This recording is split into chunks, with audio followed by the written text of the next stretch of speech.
What if the biggest thing holding you back isn't your situation, but the story you've been telling yourself about it? Many people wake up feeling stuck.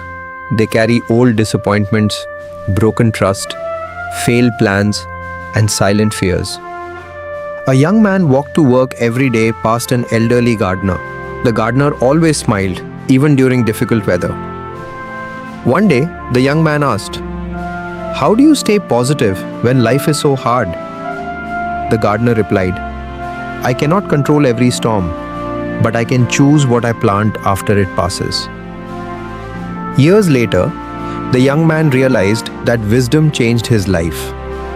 Instead of focusing on problems, he started planting small seeds of growth, learning, gratitude, kindness, discipline, and service. Show kindness even when no one notices. The truth is that strong people are not those who avoid storms. Strong people are those who keep planting hope after every storm. Your future is shaped by daily choices, not one perfect moment. Comment "I choose growth," like, subscribe, and share this message with someone who needs encouragement today.